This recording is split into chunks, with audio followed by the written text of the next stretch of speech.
Mykelti Brown opened up on how her late brother Garrison's death by suicide has affected her family in a video shared to Patreon earlier this week.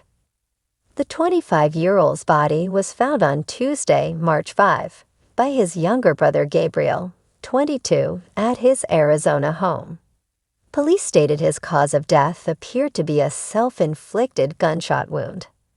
The bright side of his passing is he's obviously no longer in pain or hurting or sad cause he's in a better place. Of course, I hope he's in a better place, she explained in the clip. The other bright side is I got to see all of my family together for the first time in years. She added that Garrison would be happy by that because he wouldn't have wanted us all to stop living and stop doing what we need to do and what we want to do. However, Mykelti revealed living and going on, as if nothing happened, is hard. There's not a lot people can do, or people can say, or people can help with.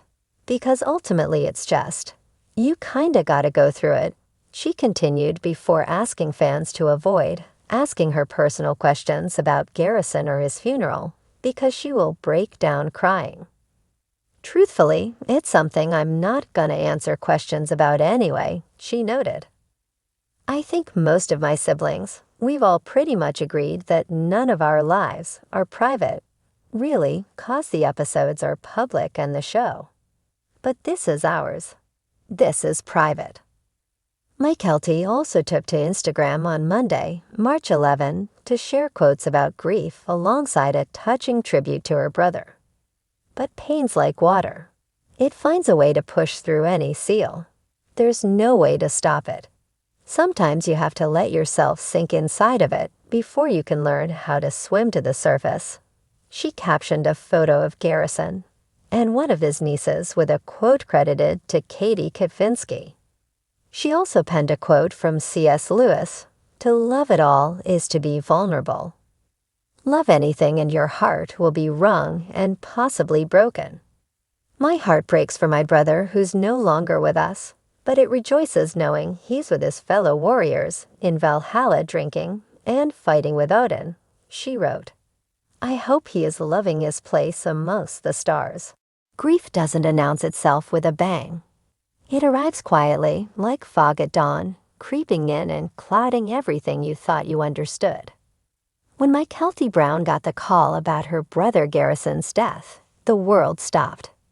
No air, no time, no logic. Just the echo of disbelief and a single word reverberating in her chest. Gone. The rest came later. Tears, funeral arrangements, awkward silences, and too many casseroles. But in that first moment, the only thing she could feel was absence. The sharp and sudden kind that made it hard to breathe. And yet, in the ashes of that heartbreak, something unexpected began to grow. Chapter 1. The Sound of Shattering. The phone call came just after sunset. Mykelti was cooking dinner for her twins while Tony cleaned up their daughter's toys in the living room.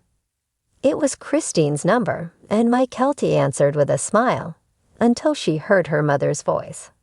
She didn't even recognize the words at first, just the pain behind them. Shaky, raw, cracking. Garrison, he's gone. Gone. The word clanged in her skull like a dropped dish. Her knees buckled before the rest of the sentence even registered. Tony ran to her side as she slid to the kitchen floor, sobbing, not for herself, but for the boy who used to chase her through the halls, pull pranks, make her laugh until her ribs hurt. A brother, a friend, a piece of her soul. Chapter 2. The quiet between them. The Brown family had become used to distance, emotional, physical, geographical. Janelle and Kody weren't speaking. Christine had long since left the plural marriage. Mary was off carving her own path. Robyn was a universe all her own. They were no longer the tightly wound braid of sister wives and siblings that once defined the show. Grief, however, does not ask if the timing is right. It barrels in. And suddenly, everyone was forced to come together, not for a wedding, or a birth, or a reunion, but for a goodbye. I was scared, Mykelti later admitted. Not just because we lost Garrison, but because I didn't know how we were going to face it together. Chapter 3. The Gathering. They met at Christine's house first. It felt right, familiar. One by one, they arrived. Siblings who hadn't seen each other in months. Moms who had once shared everything, now unsure whether to hug or keep space. Kody came, too, awkward, broken in his own way, but present. No one spoke at first. There were just tears. Arms wrapped around shoulders. A hand reaching for another during a prayer. It wasn't polished or easy. It wasn't like the show, but it was real. Something shifted that day, Mykelti recalled. We weren't there to fix the past. We were just there to grieve. And maybe that was enough. Chapter 4. Memories as Medicine.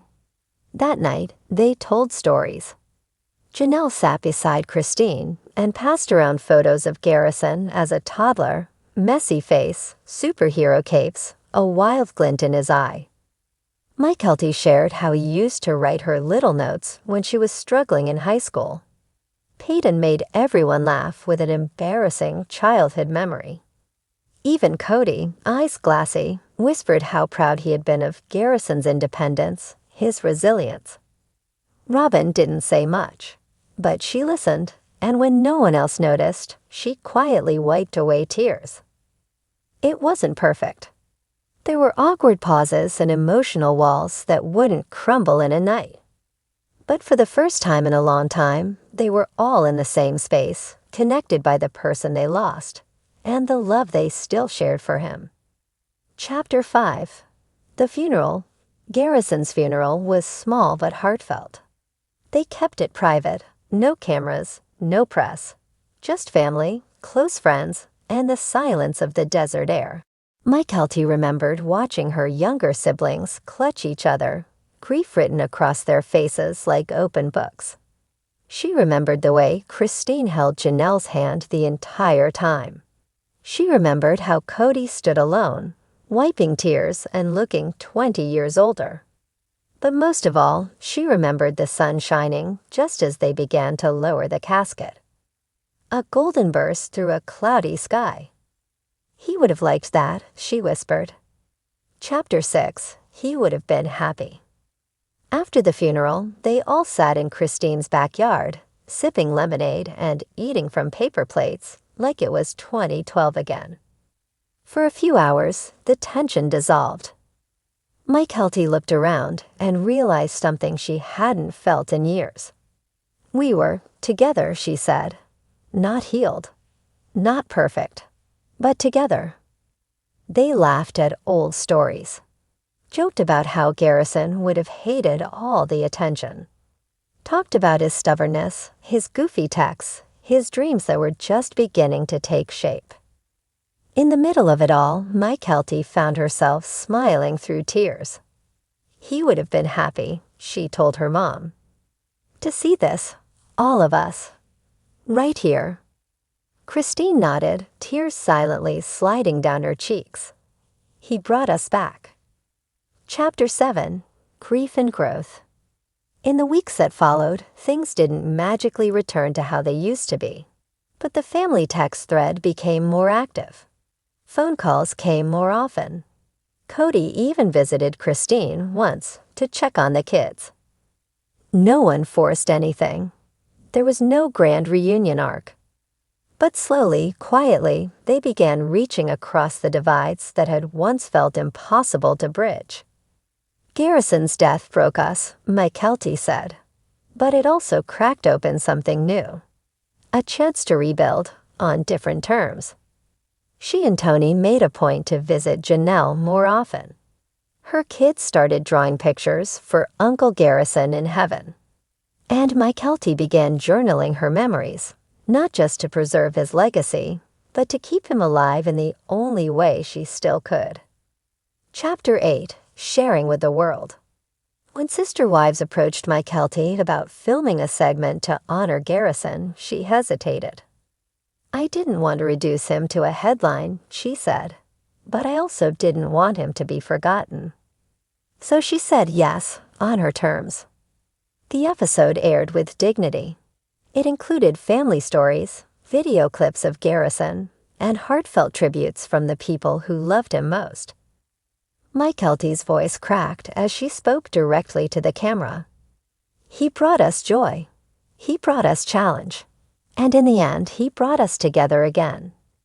I wish it didn't take losing him to remember what matters, but I'm grateful he reminded us." Epilogue: the space he left.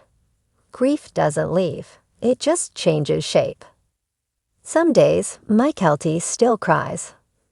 Some nights, she dreams of Garrison and wakes up reaching for her phone, aching to text him.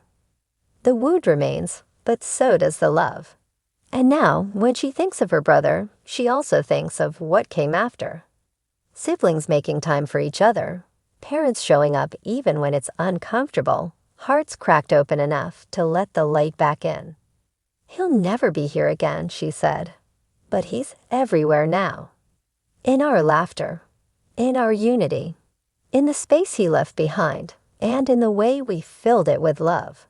He would have been happy, not because we're fine now, but because we're trying. Together." Mykelti Brown. Let me know if you'd like a companion piece from Janelle's perspective, or perhaps a tribute letter from Mykelti to Garrison.